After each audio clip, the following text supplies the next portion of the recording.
परम शांति बाबूजी आपका स्वागत है। आज मेरा क्वेश्चन है कि मीरा ने भक्ति कर करके कृष्ण को पाया, तो आज का नॉर्मल इंसान जो है क्या भक्ति करके कृष्ण को पा सकता है? आप बताइए। देखो, हमेशा भक्ति का फल ज्ञान मिलता है। इसलिए जो भी कोई कृष्ण भक्त हो या राम भक्त हो या जो भी भक्ति करते हैं कृष्ण के भक्त वाले, उनको अंत में इतनी भक्ति, अगर सतो प्रधान भक्ति है, बहुत पावरफुल भक्ति है, दिल से भक्ति है, भक्ति में पवित्रता है, तो उसको भक्ति का फल ज्ञान मिलेगा। इसलिए कृष्ण तो अभी 5000 साल पहले कृष्ण अवतार हुआ ना, तो कृष्ण अवतार हर बार अवतार लेते लेते लेते अभी भी कहीं ना कहीं अवतार में होकर के गए होंगे ना। तो कृष्ण अभी कहाँ है, क्या काम कर रहे हैं, और उसको ज्ञान मिलेगा। इसलिए वो ज्ञान मार्ग में आएंगे। ज्ञान मार्ग में आएंगे तो कृष्ण किसके अवतार हैं और कृष्ण क्या काम, कृष्ण ने धरती पर अंतिम अभी भी आके क्या काम करके गए, अभी भी तो दुनिया को हम बताएंगे तो नहीं मानेंगे। इसलिए कृष्ण ने धरती पर आकर काम करके वो नई दुनिया के विश्व का परिवर्तन का नींव डाल के वो चले गए। अभी सूक्ष्म अवतन में है, कृष्ण की आत्मा। तो इसको ज्ञान मिलेगा, कृष्ण के बारे में सब कुछ ज्ञान मिलेगा कि कृष्ण, राम और कृष्ण ऑलमाइटी अथॉरिटी के अवतार हैं। वो ऑलमाइटी अथॉरिटी को निराकारी, आकारी और साकारी तीनों रूपों को जानेगा और पूरा बेहद का विश्व का ज्ञान होगा, अनंत कोटि ब्रह्मांडों का ज्ञान होगा, पूरा सर्जन विसर्जन क्या होता है, प्रलय, अर्ध प्रलय, कल प्रलय, महाकाल का ज्ञान होगा। तो ये सब पूरा ज्ञान मार्ग में चलेगी और बेहद का ज्ञान आएगा, बेहद का विश्व परिवर्तन का ज्ञान आएगा और वो आत्मस्वरूप में होकर वो ऑलमाइटी अथॉरिटी से पावर लेगी और ज्ञान मार्ग में चलेगी। और वो धीरे धीरे करके वो ऐसी कृष्ण भक्त वाली आत्माएं धीरे धीरे करके वो ऑलमाइटी अथॉरिटी से कृष्ण के ओरिजिनल बीज रूप अवस्था, निराकार, जो बेहद की कला के परम धाम में जो निराकार बीज रूप अवस्था है, कृष्ण की बीज रूप अवस्था। कृष्ण साकार है तो कृष्ण की बीज रूप अवस्था माना निराकार। तो निराकार को बीज रूप अवस्था से पावर लेगी, परम लाइट आएगी, आत्मा में परम लाइट आएगी, स्वयं को जानेगी मैं आत्मा हूँ, आत्मस्वरूप बनकर ग्रेट ग्रैंडफादर माना ऑलमाइटी अथॉरिटी को जानेगी और पावरों से कनेक्शन जोड़ेगी तो पावर आएगा। और वो ऐसी आत्मा साधारण, कृष्ण को मानने वाली आत्माएं साधारण नहीं होगी। जो राम और कृष्ण को जो मानती हैं आत्माएं, वो, क्योंकि राम और कृष्ण भी ऑलमाइटी अथॉरिटी के अवतार हैं, तो उसको मानने वाली भी आत्माएं कम से कम 33 कोटि देवता वाली तो कम से कम होगी, कम से कम वो देवता तो होगी। और वो ज्ञान में आएगा 33 कोटि देवता भी कहाँ से आए, ग्रेट यूनिवर्स से आए हैं, तो वो भी आत्मस्वरूप में स्थित होकर अंत में वो देवता ही स्वरूप को प्राप्त होगी। जो कृष्ण को, जो साकार राम और कृष्ण को मानने वाली आत्मा है, वो कम से कम 33 कोटि देवता वाली होगी, कम से कम देवता तो होगी ही होगी और उसको ज्ञान मिलेगा। और जो बेहद की आत्मा है, हाई क्वालिटी आत्मा है, वो तो पूरा परम ज्ञान में चलेगी और परम ज्ञान में आते ही आत्मस्वरूप में स्थित होकर परम लाइट लेगी और पूरा परम शांति के वाइब्रेशन फैला के परम पूरे विश्व को, बेहद के विश्व को परिवर्तन करने के लिए वो निमित्त बन जाएगी। ऐसी आत्माएं बेहद को विश्व को परिवर्तन करेगी और स्व परिवर्तन से विश्व परिवर्तन करेगी, पूरे ज्ञान सागर में डूबेगी, विचार सागर मंथन करेगी और सबको ज्ञान देगी। ज्ञानदान महादानी समझ में आ जाएगा। बेहद का ज्ञान, परम ज्ञान न लिखा गया किताबों में, परम ज्ञान है तो परम ज्ञान समझेगी। इसलिए तो आज के समय में कृष्ण को जानने के लिए हमें ज्ञान मार्ग का ज्ञान से, देखो गीता में भी कृष्ण ने क्या बोला है, तुम मुझको ध्यान योग से नहीं पा सकते, मुझे ज्ञान से ही पा सकते हो। ज्ञान है पहचान। जैसे आत्मा की पहचान लौकिक में क्या है, doctor, engineer, solicitor, chartered accountant, लौकिक पढ़ाई है ना। ऐसी तरह अलौकिक पढ़ाई, अलौकिक से ऊपर पार अलौकिक पढ़ाई है और ये है बेहद की परम ज्ञान की पढ़ाई, बेहद की परम ज्ञान की पढ़ाई। तो ऐसी हाई क्वालिटी आत्माएं हैं, वो बेहद का परम ज्ञान सुनेगी और बेहद का परम ज्ञान सुनेगी तो उसको बेहद का परम सत्य समझ में आएगा और बेहद का विश्व के बारे में वो पूरा नॉलेज लेगी। इसलिए ऐसी आत्मा हाई क्वालिटी होती है। तो मतलब ये है कि हमें ज्ञान मार्ग में आगे बढ़ना चाहिए, भक्ति मार्ग तो नहीं, भक्ति का फल ही ज्ञान मिलता है। देखो, भक्ति भी सभी नहीं करते, भक्ति सभी नहीं करते। वो तो ऐसे करके वो नहीं है, ऐसे 1-2 मिनट गए और मुंह ऐसा करके आ गए, मुंह झुका गया, ऐसा नहीं। भक्ति जो दिल से करते हैं, दिल से भक्ति करते हैं, मन से करते हैं। और उसमें राम और कृष्ण के जो भक्त है ना, वो बहुत हाई क्वालिटी आत्मा है, क्योंकि राम और कृष्ण ऊंचते ऊंच परम धाम के जाने वाले आत्मा है, ऑलमाइटी अथॉरिटी। इसलिए वो बहुत हाई क्वालिटी आत्मा है, इसलिए कम से कम 33 कोटि देवता है। समझ में आए? इसलिए भक्ति का फल ज्ञान मिलता है, भक्ति भी दिल से करने वाले होंगे। इसलिए ऐसा नहीं कि 2 मिनट गए और कुछ। अब तो भक्ति में ज़्यादातर तो टूरिस्ट प्लेस जैसा हो गया है। ज़्यादातर लोग जो है मंदिर ऐसे ही घूमने के लिए ही जाते हैं, कोई भाव या भक्ति स्पेशल नहीं होती उनके मन में। तो खैर जो करेगा वो मगर वो 33 कोटि देवताओं में भी हाई क्वालिटी 2 करोड़ है। मैं बताऊं 33 कोटि देवता भी जो ग्रेट ग्रेट यूनिवर्स से आए हैं, मैंने कई वीडियो में बोला 198 करोड़ साल पहले, वो भी 198 करोड़ साल पहले ग्रेट ग्रेट यूनिवर्स से आए। उसमें 33 कोटि में 2 करोड़ को हाई क्वालिटी आत्मा है। 2 करोड़ में भी 9 लाख हाई क्वालिटी है, और उसमें भी नंबरवार 108, 1008, 16000 उसमें भी है। जैसे बेहद की आत्मा है 108, 1008, 16000, 9 लाख, ऐसी तरह 33 कोटि में भी नंबरवार है आत्माएं। इसलिए जितनी, क्योंकि ये 2 करोड़ या 9 लाख वाली होगी, वो भक्ति भाव में हाई क्वालिटी होगी। और वो दान दक्षिणा जो करती है ना भक्ति मार्ग वाला भी, आज भी जो सच्चे दिल से कमाई का 10% आज भी सच्चे भक्ति वाले देते हैं। कमाई का 10% आज भी, घर में भले नहीं होगी मगर गरीब के गरीब भी आज इनकम का 10% तो भक्ति मार्ग वाले देखते हैं। तब तो इतने मंदिर बन रहे हैं ना, अरबों खरबों के मंदिर कहाँ से बन रहे हैं। और वो 2 नंबर वाले तो उसमें 10% तो देते हैं, सरकारी टैक्स भरे ना भरे, मगर 2 नंबर का तो थैला बांध के उसको गुप्त दान करके छोड़ आते उसकी भंडारी में, या सोना चढ़ाते 5 किलो 10 किलो 20 किलो, कहाँ से सोना है पता ही नहीं। तो ये सब भक्ति मार्ग में है। आज भी भक्ति मार्ग में थोड़ी कुछ अच्छी आत्मा है भक्ति मार्ग में, ज्यादा नहीं, कुछ 2-5%, ज्यादा नहीं, 2-5%। चलिए, तो बाबूजी बहुत बढ़िया आपने समझाया। मैं सभी श्रोताओं को कहूँगा, हमारा अनस्पोकन ट्रूथ का जो लिंक है वो वीडियो एंड में आएगा, उस पर आप क्लिक करेंगे तो हमारे 130 से ज़्यादा वीडियोस मिलेंगे हर टॉपिक पे। तो ज़रूर से इसको देखिए, लोगों तक पहुंचाइए ज्ञान को, और इस वीडियो को लाइक करें, शेयर करें, कमेंट करें। परम शांति बाबूजी। परम शांति। बेहद के बच्चों को बेहद की परम शांति। आज मैं बेहद के बच्चों को खास रूप से ये बताना चाहता हूँ कि सोने की द्वारका जो आज से 5000 साल पहले हुई थी, वो आज भी धरती पर सोने की द्वारका है।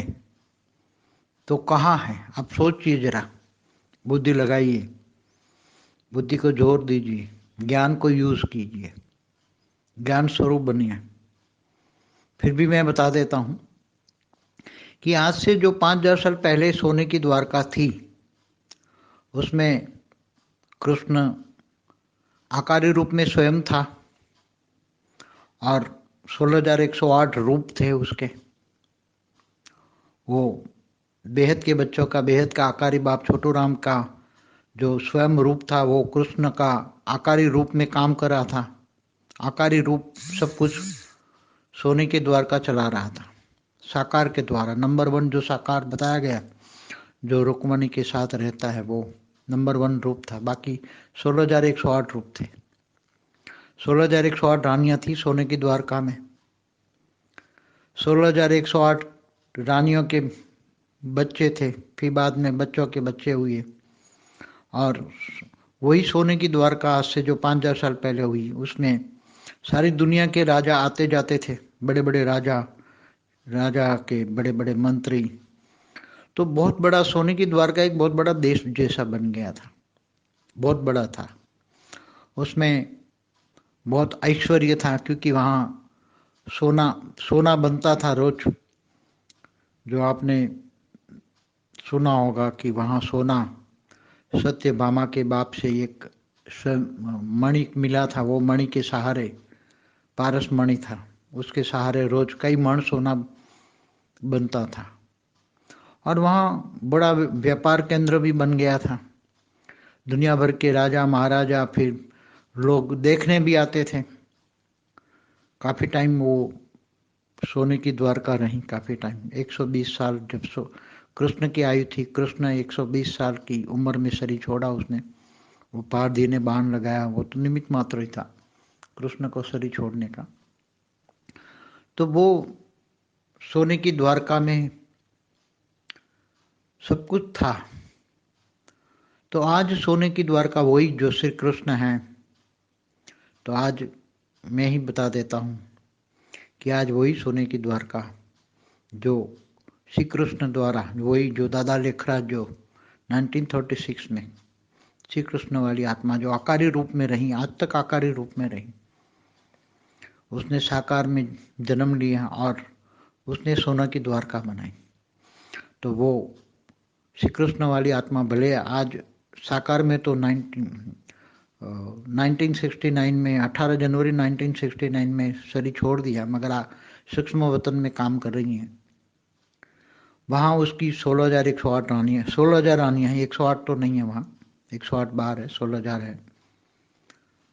उसके श्री कृष्ण के 16,000 रूप भी हैं, 16,108 रूप भी हैं वहाँ, कुछ 16,000 हैं, 108 के कुछ रूप है।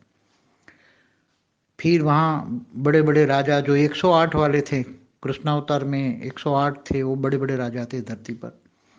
1,008 छोटे राजा थे, 16,000 बड़े बड़े मंत्री थे और 9 लाख बड़े बड़े साहूकार थे।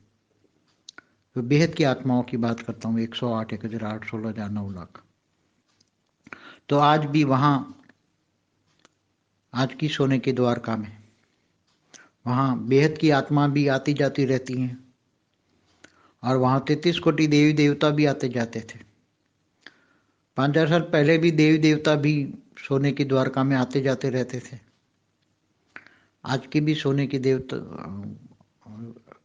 जो द्वारका है, सोने की द्वारका में आज भी साकारी देवता और आकारी देवता भी आते जाते रहते हैं। सूक्ष्मतन में भी पूरा जो दुनिया भर में फैला दिया है, वो बीके ब्रह्मा कुमारी संस्था को दुनिया भर में फैलाया। किसने फैलाया? तो सूक्ष्म जगत की आत्माएं, हर कोई मानने वाली, शिव को मानने वाली, कृष्ण को मानने वाली, राम को मानने वाली, सभी प्रकार की आत्माएं, सूक्ष्म जगत की आत्माएं वहाँ स्थूल जगत वालों को रेज मार मार के वहाँ सेंटरों पे लाते हैं और दुनिया भर में, सारी दुनिया भर में ब्रह्मा कुमारी फेमस कर दी। और वहाँ सोने की आज ऐश्वर्य है, बहुत बड़ा धन उनके पास आता है, बड़े बड़े साहूकार आते हैं इनके पास और इतना बड़ा धन देते हैं, ऐश्वर्य है, मान शान है। तो बहुत बड़ी संस्था है। तो वो संस्था आज इतने 1936 से, मतलब 84 साल हुए, तो 84 साल में इतनी बड़ी संस्था दुनिया भर में फैल गई। तो किसने फैलाई उसको? जरा सोचो, दुनिया भर में इतनी बड़ी संस्था बन गई जहाँ ऐश्वर्य है, इतना धन है, वैभव है, स्थूल धन वैभव है।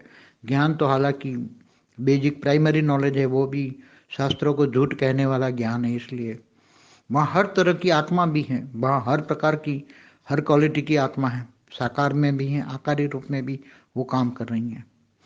इसलिए आज की सोने की द्वारका, जरा सोचो बुद्धि से। और वो सोने की द्वारका को श्री कृष्ण द्वारा डुबोई गई। श्री कृष्ण ने अपने ही कुल का विनाश किया। क्यों कुल का विनाश किया श्री कृष्ण ने? कोई अपने कुल का विनाश ऐसे नहीं करता, क्योंकि कृष्ण की जो 16,108 रानियां थी और जो थे, वैभव तो बहुत बड़ा ऐश्वर्य था, धरती पर बहुत बड़ा स्वर्ग जैसा ही वायुमंडल था, क्योंकि पहले परम तत्वों की बनाई थी, बाद में स्थूल तत्वों में कन्वर्ट हो गई। मैंने एक वीडियो में कहा है, पहले परम तत्वों की बनाई थी विश्वकर्मा के द्वारा, बेहद के पीएम ने बना के दी थी। तो आज भी वो वहाँ ऐश्वर्य है, मान शान बहुत है। तो उसके अंदर सभी प्रकार की क्वालिटी, सभी प्रकार की सूक्ष्म जगत की आत्माएं भी हैं, साकारी भी हैं, आत्मा आकारी हैं, और बहुत बड़ा नाम है, मान शान है। मगर उसका अब सोने की द्वारका का जैसे विनाश हुआ है, ऐसा उनका भी विनाश होने वाला है। उनका विनाश कैसे कहेगा? मैंने कई वीडियो में कहा है, जो विनाश कहेगा उसका विनाश हो जाएगा। वो विनाशकारी ग्रुप है, कौरव है, जो 84 साल से 1936 से विनाश करे। 76 में होगा, 86 में होगा, 96, 2012 तक विनाश कर रहे थे। मगर उनको हमेशा वाणियों में बुलाए, विनाश नहीं, परिवर्तन कहो, परिवर्तन कहो, परिवर्तन कहो। लाइट स्वरूप दुनिया को तुम सुख देने वाले हो, दुख सुख देने वाला हो, तुम विश्व परिवर्तक आत्मा हो, विश्व कल्याणकारी आत्मा हो। मगर उसको समझ में नहीं आई। आज का पुरुषार्थ भी उनको समझ में नहीं आ रही, इसलिए उन्होंने बंद करवा दिया, किसी का नाम देकर, बीके शिवानी का नाम देकर बंद करवा दिया। तो वो कौरव है, विनाशकारी ग्रुप। विनाशकारी ग्रुप को कौरव कहते हैं, जो परिवर्तक है, जो पॉजिटिवली परिवर्तन करते हैं, लोगों को सुख रूप देकर, परम शांति के वाइब्रेशन फैलाकर लोगों को सुख देकर जो पॉजिटिवली परिवर्तन करते हैं, वो पांडव है। तो आज मुझे ऐसा लगा कि बेहद के बच्चों को सारा रात थोड़ा समझाना चाहिए कि आज से 5000 साल पहले की सोने की द्वारका क्यों डुबो गई, कृष्ण ने ही क्यों पूरी की पूरी डुबो दी गई। तो आज भी ये डूबने वाली है, क्योंकि उसी टाइम भी वहाँ बहुत बड़े बड़े असुर अंदर आ गए थे, और असुरों के नेगेटिव सोचने के कारण, नेगेटिव सोच के कारण वो परम तत्वों की सोने के द्वारका भी स्थूल तत्वों में कन्वर्ट हो गए। तो आज भी ये बनाई तो गई थी कृष्ण द्वारा, बनवाया तो था छोटू राम ने, सोने के द्वारका बनाने का लक्ष्य था, अच्छी बनाएंगे, मगर ऐसी कर्म बंधन से ऐसी आत्माएं उसके अंदर आ गई, आसुरी वृत्ति वाली आत्माएं बहुत आ गई, इतनी भरी पड़ी हैं आसुरी वृत्ति वाले। तो श्री कृष्ण की जो बच्चे के बच्चे थे, वो ज़्यादातर कोई देवता थे, ज़्यादातर असुर थे। तो वो देवता और असुर वहाँ इकट्ठे ही हैं सोने के द्वारके में, इसलिए अब उसका विनाश होना तय है। विनाश माना थूल विनाश नहीं, ज्ञान के द्वारा विनाश, अज्ञान रूपी अंधेरे का विनाश। उनका जो 5000 साल का वर्ल्ड ड्रामा का विनाश होना है, उनके ज्ञान का विनाश होना है। वो बेहद का ज्ञान फैल जाएगा, बेहद का ज्ञान सुनेंगे तो वो आश्चर्यचकित हो जाएंगे, बागंती हो जाएंगे, कईयों को हार्ट अटैक आ जाएगा, कई सहन नहीं कर पाएंगे। हम क्या सोचते थे क्या हो गया, क्या से क्या हो गया। अभी भी रोज मैसेज में बेहद का आकारी बाप भेज रहा है मैसेज, मगर वो सुनते नहीं है। क्यों? क्योंकि उसके अंदर अहंकार आ गया, इतना अहंकार हो गया, इतना अहंकार हो गया कि हम ही जो कहते हैं वही सच है। 5000 साल का ही वर्ल्ड ड्रामा है, किसी की सुनते ही नहीं है, शास्त्रों को झूठ कहते हैं। अरे बेहद का बाप बेहद के बच्चे से बेहद की बातें करता है, ये महावाक्य है, वो भी सुनते नहीं है कि बेहद का बाप, एक शिव को बेहद का बाप कह दिया, एक ब्रह्मांड का, एक कला का शिव, उसको बेहद का बाप कह दिया। अरे बेहद का बाप ऑलमाइटी ऑथोरिटी, बेहद की कला का पावर होता है उसमें, उसके पास तो बेहद की कला का पावर है। वो बेहद के बच्चों से बेहद की बातें करता है। तो इतना कौरवों को इतना अहंकार आ गया है। तो उसी टाइम पर 5000 साल पहले भी जो द्वारका में रहते थे, इनको इतना अहंकार आ गया था कि श्री कृष्ण का कुल आपस में लड़कर ही खत्म हो गया। यदुवंश, यादव वंश, यदुवंश जो सोने की द्वारका में रहता था, वो सब आपस में लड़कर ही खत्म हो गए। वो मदिरा पान करते थे, ये करते थे, बड़े बड़े असुर आ गए थे। तो आज भी वहाँ भी सब जो पुरानी सोने की द्वारका में थी 5000 साल पहले, वही आज वहाँ कर्म बंधन से आ गए। श्री कृष्ण की 16,108 रानियाँ, 16,000 रानियाँ भी है, 108 नहीं है वहाँ, 16,000 है। तो आप सोचिए कि ये सोने की द्वारका पहले आज से 5000 साल पहले भी डुबो गई थी, तो ये ज्ञान से डुबो जाएगी, उनका ज्ञान झूठ साबित हो जाएगा, तब उनका क्या हाल होगा। वो तो सोने की द्वारका में उसको तो 16,000 को तो लेकर कृष्ण ने आदेश दिया था अर्जुन को, वो लेकर वहाँ इंद्रप्रस्थ लेके जा रहा था अर्जुन। तब राजस्थान में बीच में काबे भील लोगों ने उसको 16,000 रानियों को लूट लिया था, कृष्ण की रानियों को लूट लिया था। इसलिए कहा है ना, काबे अर्जुन लूटियो वही धनुष वही बाण। अर्जुन भी वही धनुष बाण उसके था, तो भी भीलों ने उसको लूट लिया, 16,000 रानियों को लूट लिया। अर्जुन अकेला इंद्रप्रस्थ गया। तब युधिष्ठिर को कहा कि वही धनुष वही बाण, काबे अर्जुन लूटियो। अब वो धनुष में वो ताकत नहीं रही, तो उनकी वही गति होनी है। क्योंकि जब अहंकार आता है, अहंकार बहुत हो गया कौरव में अहंकार, हम जो कहते हैं वही सच है, किसी का नहीं मानेंगे ना किसी का सुनेंगे। ऐसी तरह कौरव यादव पांडव 3 सेना, पांडव है गुप्त, ज्ञान है गुप्त, पुरुषार्थ है गुप्त, सब कुछ गुप्त है, बाप भी गुप्त है। परम शांति।